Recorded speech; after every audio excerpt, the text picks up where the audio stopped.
प्रकाशन खुलता So the question was, have you met Jesus today? सवाल पवित्र आत्मा का ये था कि क्या तुम आज प्रभु यीशु मसीह से मिले? And so revelation came और ये प्रकाशन मुझे मिला that whenever कि जब कभी you open the word, आप इस वचन को खोलते हैं, you meet Jesus face to face. आप यीशु मसीह से मिलते Amen. हैं. Because John 1:1 says, in the beginning was the Word was with God, and the Word was God. Amen. यूहन्ना 1:1 में लिखा है कि आदि में वचन था और वचन ही परमेश्वर. When you come face to face with the Word of God, you come face to face with Jesus. जब आप इस वचन के साथ आमने सामने बैठते हैं, तब आप यीशु मसीह के साथ आमने सामने हैं. Amen. Amen. Are you getting it, church? आप समझ रहे हैं? So I'm asking you this question. Have you met Jesus today? तो मैं आपसे ये Every day ask yourself this question. हर दिन आप अपने आप से ये सवाल पूछिए कि क्या आप आज यीशु मसीह से मिले? Ask yourself every day, have I met Jesus today? आप अपने आप से ये सवाल हर दिन पूछिए कि क्या मैं आज यीशु से मिला? Okay? When you will start to spend time in the Word of God, जब आप परमेश्वर के वचन में समय व्यतीत करना शुरू करते हैं, He will teach you everything about His kingdom. वो आपको अपने राज्य के बारे में सब कुछ बताएगा. He will teach you about everything about His kingdom. अपने राज्य के बारे में वो आपको सब कुछ सिखाएगा. You know, Satan comes to tempt Jesus. शैतान यीशु मसीह के पास परीक्षा लेने के लिए When you आया. open the Bible, you will find that there are answers to all your questions there. जब आप बाइबल को खोलेंगे, आप देखेंगे कि आपके सारे सवालों का उत्तर उसमें है. And then Holy Spirit will take you deeper and then will show you more truth in that. और तब पवित्र आत्मा आपको और ज्यादा गहराई में ले जाकर पूरा सच दिखाएगा. So Satan comes to tempt Jesus. What does Jesus do? जब शैतान यीशु मसीह की परीक्षा लेने के लिए आया, तो यीशु मसीह ने क्या किया? Did he call the angels to fight with devil? क्या यीशु मसीह ने स्वर्गदूतों को बुलाया कि वो आकर के उस शैतान से लड़े? What did he do? क्या किया उसने? He said, it is written. यीशु मसीह ने कहा, यह लिखा है. That is the most powerful spiritual warfare when you tell Satan what is written in the Word of God. Amen. यही है सबसे बड़ा आत्मिक मल्लयुद्ध, जब आप शैतान को बताते हैं कि परमेश्वर के वचन में क्या लिखा है. This is the agenda of Satan. यही है शैतान की रणनीति. He wants to come in your life वो आपके जीवन में आना चाहता है and distort the image that God has given you. और वो उस परछाई को, उस तस्वीर को बिगाड़ना चाहता है जो परमेश्वर ने आपको दी है. Everything that he is doing, he is trying to distort the image that you have in your heart. जो कुछ परमेश्वर ने, जो तस्वीर जो आपके हृदय में आपको दी है, वो उसको बिगाड़ना चाहता है. For example, Bible says, by his stripes we are healed. जैसे कि बाइबल बताती है कि यीशु के कोड़े खाने से हम चंगे हो चुके हैं. So Satan wants to come in your life and corrupt that image so that you see yourself as sick and not as healed. और शैतान आ करके उस तस्वीर को कि आप स्वस्थ हैं, उसे खराब करना चाहता है और बीमारी को लेकर आता है. And if he can do that, और यदि वो ये कर सकता है, it will be very easy for him to put sicknesses in your body. तो फिर बहुत आसान होगा उसके लिए कि वो आपके जीवनों में बीमारी ले आए. So when do we become mature? हम कब सिद्ध बनते हैं? When despite of whatever is happening in our life, the image in our heart remains unaltered. जब फर्क नहीं पड़ता कि परिस्थितियां कैसी भी क्यों ना हो, लेकिन जो तस्वीर परमेश्वर के वचन के अनुसार आपकी है, वो नहीं बिगड़ती. Are you getting it, church? आप समझ रहे हैं? That means even though there is a symptom that is trying to come in your body, you still see yourself as healed and not as sick. कि जब आपके जीवन में कोई बीमारी भी आए, उसका कोई लक्षण भी आए, तो आप अपने आप को परमेश्वर के वचन के अनुसार स्वस्थ और चंगा भला देखें. The day this word goes in your heart and the Satan would not be able to steal it, that would be the day you will start to live victorious life in your life. Every day. जिस दिन परमेश्वर का ये वचन आपके मन में चला जाए और शैतान उसे चुरा ना पाए, उस दिन से आप एक जयवंत जीवन जीना शुरू कर देते हैं. Amen? Amen. That means people you have trusted इसका मतलब कि वो लोग जिन पर आपने भरोसा किया and they leave you, और वो आपको छोड़कर चले गए, and now Satan wants to put a wrong image in your heart that you should not trust anyone anymore. और तब शैतान आपके मन में ये बात डाले कि अब तुम्हें कभी भी किसी पर भरोसा नहीं करना, But the image that you have in your heart, he won't be able to touch it. The day that happens, know that you have matured in the Lord. लेकिन जिस दिन शैतान कुछ भी कहकर आपके मन में उस तस्वीर को बिगाड़ नहीं सकता, उस दिन समझ जाइए कि आप सिद्ध लोग हो चुके हैं। So this is your role.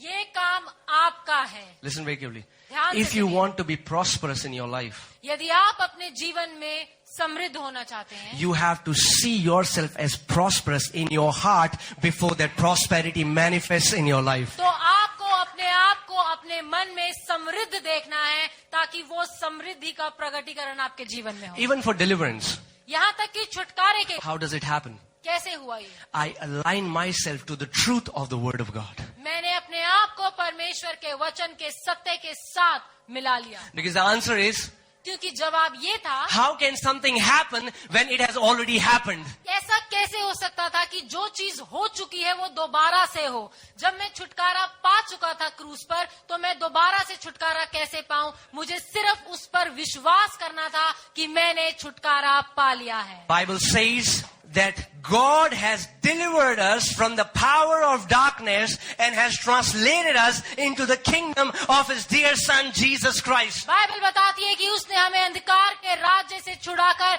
अपने प्रिय पुत्र यीशु मसीह के राज्य में वो ले आया है। If this truth can go into your heart, you would not need deliverance anymore in your life. यदि ये सत्य आपके मन में चला जाए, उसके बाद आपको छुटकारे की कोई जरूरत नहीं, क्योंकि आपको छुटकारा मिल चुका है। Because the Word will show the truth which has already happened.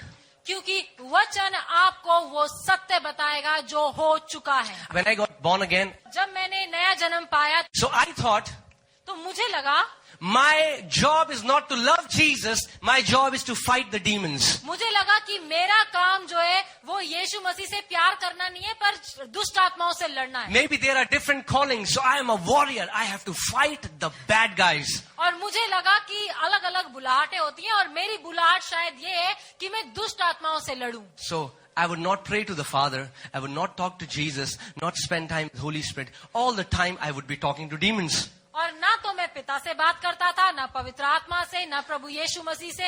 हर समय मैं सिर्फ और सिर्फ दुष्ट आत्माओं से बातें करता और उनसे लड़ता रहता, Till जब तक I opened my Bible. मैंने अपनी बाइबल नहीं। And the Lord began to teach me what true spiritual warfare is. और तब परमेश्वर ने मुझे सिखाना शुरू किया कि असली आत्मिक मलयुद्ध क्या है। When Lord began to teach me, we don't have to defeat an enemy that is already defeated.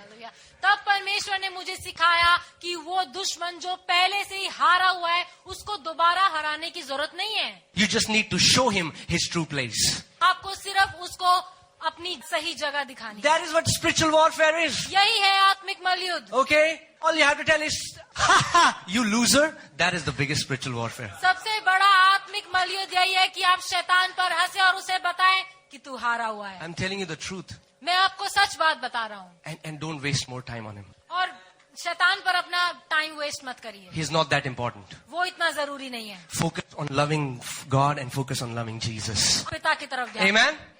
And then the Spirit of God began to teach me that the church has given a big place of honor to Satan. और तब परमेश्वर ने मुझे सिखाना शुरू किया कि कैसे कलीसिया ने शैतान को एक बहुत ज्यादा आदर का स्थान दे दिया हुआ है। They are always talking about Satan. वो हर समय सिर्फ और सिर्फ शैतान की बातें करते हैं। And this makes Mr. Loser think that he is someone important. और ऐसा करने से उस लूजर को ये लगता है कि वो कोई बहुत ही विशेष व्यक्ति है। Bible says Jesus spoiled the principalities and powers and made an open show of them. Bible बताती है कि यीशु मसीह ने शैतान का और उसकी प्रधानताओं का क्रूस पर खुल्लम खुल्ला मजाक उड़ाया। And then I learned this thing. और फिर मैंने ये सीखा Whatever you focus on, you get attached to. कि जिस भी किसी बात पर आप अपना ध्यान लगाते हैं, आप उसके साथ जुड़ जाते हैं। If all the time you're thinking about poverty, you know, some people you'll meet them all the time. They want to tell the entire world that they don't have money. कुछ लोग ऐसे होते हैं जो हर समय सिर्फ ये बोलते हैं, ओ मेरे पास तो पैसे नहीं है, मैं बहुत गरीब हूँ. And because they say it so many times, they will never have money. और क्योंकि वो ये बात इतनी बार कहते हैं, इसलिए उनके पास कभी भी पैसा नहीं होगा. Are you getting it? आप समझ रहे हैं? Because they have focused on poverty so much that they will always be poor unless they change their confessions. और उन्होंने अपने आप को गरीबी और गरीब सोच के साथ इतना ज्यादा जोड़ लिया है, जब तक वो अपने अंगीकार को नहीं बदलेंगे तब तक वो समृद्धि नहीं देखेंगे. If they would have just said, the Lord is my shepherd, I shall not want, as many times they said, I don't have money, they would have prospered by now.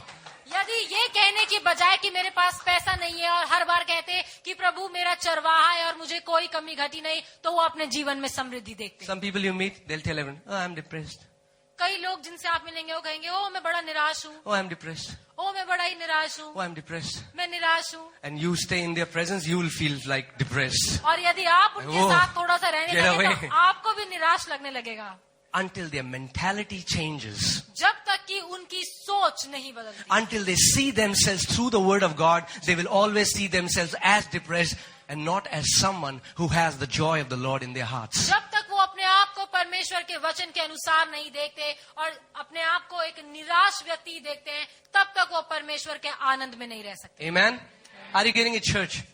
So what I did was, तो मैंने क्या किया? I focused all my time and energy from Satan to God.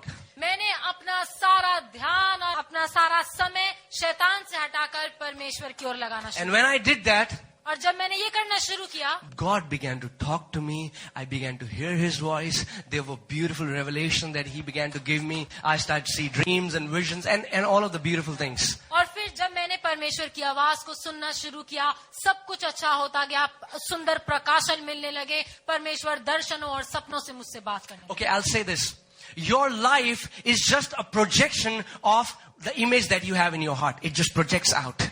आप जो कुछ भी अपने बारे में सोचते हैं, वही आपके जीवन में दिखाई भी देता है. Have you seen projector? It projects the image and then you see the image. आपने देखा है कैसे प्रोजेक्टर में जैसे जो वो तस्वीर आती है और फिर वो एक बड़े पर्दे पर दिखाई देती है. Until you see yourself depressed in your heart, that is what you're going to project outside. जब आप अपने आप को अपने मन में निराश देखते हैं, तब वही आपके जीवन से निकलकर बाहर आता Until है. you see yourself poor in your heart, that is what you're going to project outside. जब आप अपने आप को अपनी एक तस्वीर बनाकर रखते हैं अपने मन में कि आप गरीब हैं, तो आपको वो वही गरीबी दिखाई देती है. Church, all you have to do is, आपको सिर्फ एक काम करना है. it is easy. You know what? Christianity is आसान. very easy. And Christ is very simple.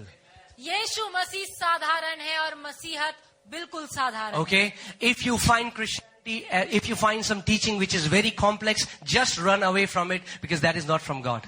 जब आप कोई शिक्षा यदि आपको बहुत ही संजीदा लगे और बहुत ही मुश्किल लगे समझने में, तो समझ जाइए कि वो गलत है. Paul tells the Corinthian church that I am so worried for you because as Satan deceived Eve by his cunning craftiness, so he might take you away from the simplicity that is in Christ. पौलुस कुरिन्थियों की कलीसिया को कहता है कि मैं तुम्हारे बारे में चिंता करता हूँ कि जैसे शैतान ने हवा को अपनी धूर्त बातों से मोह लिया, कहीं ऐसा ना हो कि कोई तुम्हें गलत शिक्षाएं देकर परमेश्वर के साधारण से सुसमाचार से अलग ना कर दे. So we'll tell you a simple way to live a victorious life in just one line.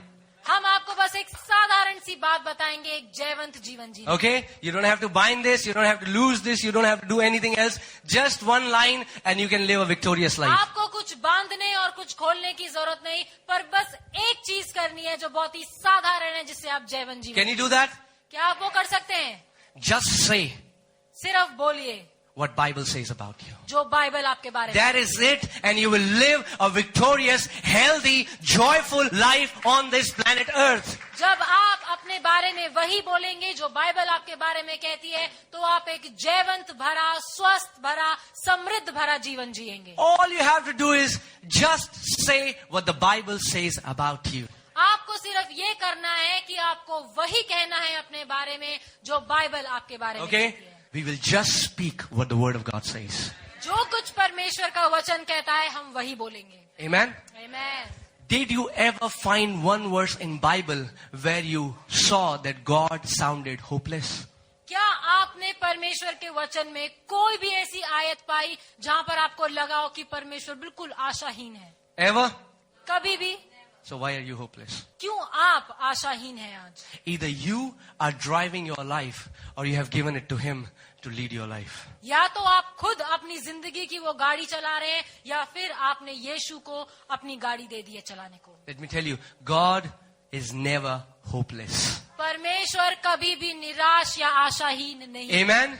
And if you will fill your mouth with his words, you will never have hopeless words in your mouth. और यदि आप अपने वचनों को परमेश्वर के वचन के साथ भर ले तो आप कभी भी आशाहीन नहीं रहेंगे। Did you ever see Jesus as hopeless? क्या आपने कभी भी यीशु मसीह को आशाहीन देखा? You know why? जानते हैं क्यों? Because he says, क्योंकि वो कहता है, whatever I say, जो कुछ भी मैं कहता it हूँ is not my words, वो मेरे वचन नहीं, but I hear what the Father is speaking and I say that. लेकिन मैं सुनता हूँ कि मेरा पिता क्या कहता है और मैं फिर वही बोलता हूँ। Church, if you can just speak the Bible, everything in your life will change. यदि आप सिर्फ अपने जीवन में जो परमेश्वर का वचन कहता है उसे बोले तो आप एक जैवन जीवन जिए। Amen?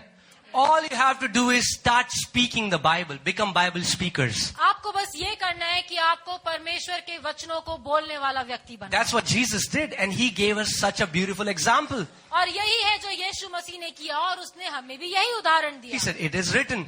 उसने कहा यह लिखा है। Okay? It is written. ये लिखा है। Okay, someone tells you, you don't have the right qualification, and you don't have the right knowledge and degree for you to excel in your life. और हो सकता है कि कोई आपको बोले कि अरे तुम्हारी पढ़ाई लिखाई और तुम्हारा तजुर्बा इतना नहीं है कि तुम इस जीवन में इतने समृद्ध बनो। You can say, it is written, I am like that tree planted by the sides of the river, and whatever I will do, I am going to prosper in my life. तब आप उस व्यक्ति को कह सकते हैं कि लिखा है कि मैं उस वृक्ष के नाय हूँ जो नदी के किनारे लगाया गया है और अपने समय में वो फलों को लेकर आएगा और जो कुछ मैं करूंगा उसमें आशीष पाऊंगा। If you can just start loving the Bible, I'm telling you, you will live such a victorious life on this planet that people have not seen. यदि आप सिर्फ परमेश्वर के वचन से प्रेम करने लगे आप अद्भुत जीवन जिएंगे। Everything that you need in your life, it is in the Bible.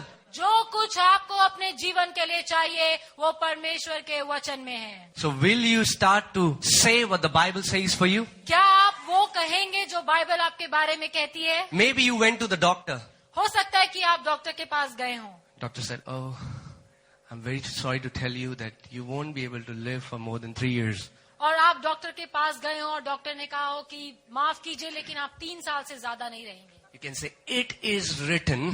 आप उसे बोल सकते हैं No, I'm very ये serious, लिखा है। Tell the doctor, it is written, my God shall satisfy me with a long life and show me his salvation. I will eat the best of the land. I will dwell, the goodness and the mercy shall follow me all the days of my आप life. जा करके उस doctor को बोल सकते हैं कि परमेश्वर मुझे दीर्घ आयु से तृप्त करेगा और अपने उद्धार का दर्शन देगा। One day I was just fellowshipping and the Holy Spirit said, Ankit, you put the word of a man above my word. And that was shocking to me. और एक दिन मैं परमेश्वर के साथ संगति कर रहा था और पवित्र आत्मा ने मुझे कहा कि अंकित तू किसी व्यक्ति के वचन को मेरे वचन से ऊपर रखता है। He said, if you have to go to a doctor पवित्र आत्मा ने बताया कि यदि तुम्हें किसी डॉक्टर के पास जाना हो and he checks your blood और वो तुम्हारा ब्लड चेक करे and he shows you the report which says you have blood cancer, और वो रिपोर्ट ये बताए कि तुम्हें ब्लड कैंसर है, what happens? क्या होता है? Instantly we have put the word of man above the word of God. और एकदम से हम क्या करते हैं कि किसी इंसान के रिपोर्ट को परमेश्वर की रिपोर्ट के ऊपर रख देते हैं। Now what the report says, it is also written, but it is written by man. So we put what is written by man above than what is written by God. अब जो वो report लिखी गई है वो एक व्यक्ति नहीं लिखी है और हम उस रिपोर्ट को परमेश्वर के वचन की रिपोर्ट से ऊपर रख देते हैं। You can tell the doctor, you can write whatever you want to write, but it is written that by his stripes I was healed and I will live a long and healthy life on this planet. और आप उस doctor को बोल सकते हैं कि आपको जो कुछ लिखना है इस रिपोर्ट में लिख लीजिए, लेकिन ये लिखा है कि यीशु के कोड़े खाने से मैं चंगा हो चुका हूँ और मैं एक दीर्घ आयु जीऊंगा। You know what will happen? आप जानते हैं क्या होगा? What is written by God will cancel what is written by man. जो कुछ परमेश्वर ने लिखा है वो उस बात को जो किसी व्यक्ति ने लिखा है उसको कैंसिल कर देगा. But what we need to do is, we need to keep it at the highest priority, what is written by my God. लेकिन हमें क्या करना है कि हमें परमेश्वर के वचन को वो प्राथमिकता देनी है कि जो कुछ प्रभु ने कहा है वही सही है. Because what is written by God will never, ever change. क्योंकि जो कुछ परमेश्वर ने लिखा है वो कभी नहीं बदलेगा. It is a sure foundation. You can trust God in that. God is faithful. परमेश्वर विश्वास योग्य है और आप उसकी हर एक बात पर विश्वास कर सकते हैं. Amen. When he says that I'm going to bless you with a long life, all you have to do is align yourself with that verse and say, praise God, I'm going to live a long life. जब परमेश्वर का वचन कहता है कि मैं तुझे एक दीर्घ आयु से आशीषित करूंगा, आपको सिर्फ इस पर विश्वास करके इस वचन पर खड़ा होना है और कहना है कि मैं एक दीर्घ आयु जीऊंगा. The person who has a certain gift might work or might not work. एक व्यक्ति जिसके पास वरदान है, हो सकता है कि उसका वो वरदान उस समय काम करे या फिर ना करे. You go to a prophet, maybe he has a word for you or maybe he does not have a word for you. आप एक भविष्यद्वक्ता के पास जाएं तो हो सकता है कि उसके पास आपके लिए कोई वचन हो या फिर ना हो. But if you go to the Bible, you can be sure that the Bible always has an answer for you. लेकिन जब आप परमेश्वर के वचन की ओर देखेंगे तो आप इस बात से निश्चित हैं कि आपकी समस्या का समाधान उसमें है. That is the sure foundation. वो एक निश्चय बात है. You know, Peter, John and James, they went to the mountain where Jesus was transfigured before their eyes. पतरस, यूहन्ना और याकूब उस पर्वत पर गए जहाँ पर यीशु का रूपांतरण The हुआ. Bible says his clothes became so dazzling white that it was not possible to do that on earth. और बाइबल बताती है कि यीशु के कपड़े इतने चमक रहे थे कि यहाँ मतलब कोई डिटर्जेंट पाउडर नहीं कर सकता ऐसा. Peter saw it with his own eyes. पतरस ने खुद अपनी आंखों से देखा. But in his epistle he says, there is more surer word, that is the word of God, more surer than what I saw. और पतरस कहता है कि उससे भी ज्यादा निश्चितता जिसमें है वो परमेश्वर के वचन में है. You can see something and miss it. आप कुछ देख सकते हैं और फिर हो सकता है कि वो आपके आंखों से चूक जाए. Maybe you can hear something and miss what the Lord is saying. हो सकता है कि आपने कुछ सुना और आपके सुनने में चूक हो गई. But when you read the word, how can you miss it? It's plain black and white. लेकिन All you जब have to आप- do is believe it. लेकिन जब आप परमेश्वर का वचन पढ़ें तो आप उसे चूक नहीं सकते क्योंकि वो लिखित है. Amen. Church, all you need to do is start honoring the word of God and see how your life is going to change. आपको सिर्फ परमेश्वर के वचन को वो आदर और वो प्राथमिकता देखनी है और आप अपने जीवन में उस बदलाव को देखें. Amen. Start honoring the Bible and see how God will honor you. आपको बस परमेश्वर के वचन को आदर देना है और फिर देखिए कि कैसे परमेश्वर आपको आदर. If you really dig yourself in the word of God, that is how you honor Him. जब आप परमेश्वर के वचन में गहरे में चले जाते हैं तब आप परमेश्वर को Jesus सही said, आदर देते हैं. you say Lord, Lord with your mouth, but in your heart you are far away from me. यीशु मसीह ने कहा कि तुम अपने मुंह से तो प्रभु प्रभु कहते हो लेकिन अपने हृदय से तुम मुझसे बहुत दूर Okay? हो. I can say, I love you, Jesus, like 1,000 times. आप अपने मुंह से 1000 बार कह सकते हैं ओ यीशु मैं तुझसे बहुत प्रेम करता हूँ. But if we really love Him, लेकिन यदि आप सच में उससे प्रेम करते हैं His love will constrain us to spend time with Him. जो वो परमेश्वर का प्रेम है वो आपको मजबूर कर देगा कि आप उसके साथ समय बिताएं. Okay? You cannot be like, you have not opened your Bible, you have not spent time with Him, and you said, I love Jesus so much, you know. ऐसा नहीं हो सकता कि आप कभी उसके साथ समय ना बिताएं, बाइबल ना पढ़ें और कहें कि ओ यीशु मैं तुझसे बड़ा प्रेम Okay, करता हूँ. if I say, I love Monica so much, I love my wife so much, and I go home, never talk to her, don't see her face, don't spend good time with her, do I really love her? यदि मैं ये कहूँ कि मैं अपनी पत्नी से बहुत प्रेम करता हूँ और जब मैं घर जाऊँ तो ना उसके साथ बात करूँ ना उसके साथ समय बिताऊँ तो क्या ये सच में प्रेम है? And you know, the Lord is drawing us. The Lord is saying, come my son. And you know what He does? और आप जानते हो क्या करता है? He's so loving. क्योंकि वो बहुत प्रेम करता He है. says, it's okay, I'll wait for Him tomorrow. वो कहेगा कोई बात नहीं मैं इसके लिए कल फिर से इंतजार And then He waits for you tomorrow. और फिर वो अगले दिन आपका With इंतजार this करता है. expectation that you will come to Him and spend time with Him. इस आशा के साथ कि आप उसके पास आएंगे और उसके साथ समय You know, this is what the Lord told me. He said, even though I live in you, I wait for your permission to have fellowship with you. और यही है जो मुझे प्रभु ने कहा कि मैं तुम्हारे अंदर रहता हूँ, लेकिन फिर भी मैं तुम्हारी रजामंदी चाहता हूँ, जिससे कि मैं तुम्हारे साथ संगति करूं. Okay, I'll say this thing and it should prick some hearts. मैं ये बात कहूंगा और इससे कुछ होना चाहिए हृदयों में. Do you know why he waits for you every day? आप जानते हैं क्यों वो आपका इंतजार करता है हर दिन? Because he believes. क्योंकि वो आप में विश्वास करता है. Bible says love always believes. Bible कहती है कि प्रेम विश्वास करता He है. will never, even though all your life, you will never give him time till your last breath. He will be waiting that my son and my daughter will come and spend time with me. आप अपने पूरे जीवन भर उससे कभी बात नहीं करते, उसको पता है, लेकिन फिर भी वो आपकी आखिरी सांस तक आपका इंतजार करता है, इस आशा के साथ कि शायद अब आप उसके साथ समय. You know why? Because he doesn't want to draw you by force. He wants to draw you by love. आप जानते हैं वो ऐसा क्यों करता है? क्योंकि वो आपको अपने पास जबरदस्ती नहीं खींचना चाहता, लेकिन प्रेम के साथ खींचना चाहता है. Amen? So church, will we spend time with him? क्या हम उसके साथ समय बिताएंगे? Don't keep him waiting. उसे इंतजार मत करवाइए. Okay? Don't have a third person relationship with the Lord. उसके साथ किसी तीसरे व्यक्ति के द्वारा कोई रिश्ता ना There रहे. should be no middleman between you and the Lord. परमेश्वर और आपके बीच में कोई तीसरा व्यक्ति नहीं होना चाहिए. It's you and him. That's pure intimacy. सिर्फ आप और वो. Amen? Bible says that our relationship with him is like husband and wife. Bible बताती है कि हमारा रिश्ता उसके साथ पति पत्नी की तरह है. Can you imagine how a relationship of husband and wife would be if there would be a middleman? आप सोच सकते हैं कैसा होगा एक पति पत्नी का रिश्ता यदि उनके बीच में कोई तीसरा व्यक्ति हो. Don't treat your pastors like middlemen. अपने पासवानों को उस तीसरे व्यक्ति की तरह treat. Are you getting it? आप Church, समझ रहे हैं? you have to hear from the Lord. He is as much as your father as he is my father. आपको खुद से परमेश्वर की आवाज को सुनना है. जितना वो मेरा पिता है उतना ही आपका भी. Holy Spirit was given because he's our helper. पवित्र आत्मा इसलिए दिया गया क्योंकि वो हमारा सहायक है. Okay?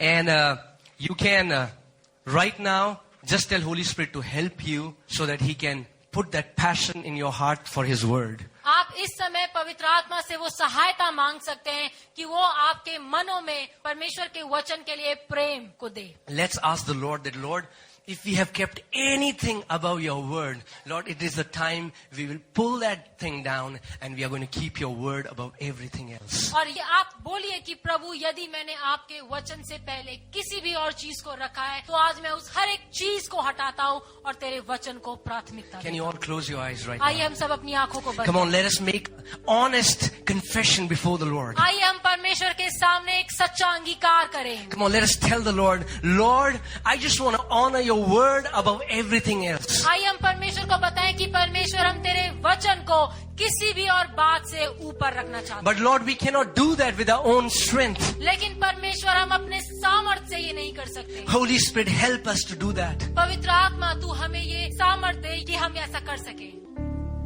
Lord, we may be sensitive to hear your voice when you knock at the door of our heart. परमेश्वर तू हमें अपनी आवाज के प्रति संवेदनशील बना कि जब तू खटखटाए तो हम सुन सके.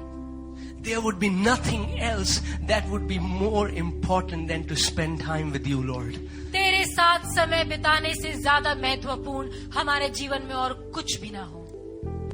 Lord, give us the courage so that we can just keep all things aside, turn off our phones, do all of that and just come into that secret place with you. परमेश्वर तू हमें वो साहस दे कि हम सब बातों को एक तरफ रख करके और तेरे साथ समय बिताने को हम सबसे महत्वपूर्ण जाने. There is nothing more important in this world than to spend time with your Heavenly Father. परमेश्वर पिता के साथ समय बिताने से ज्यादा जरूरी और कुछ भी नहीं.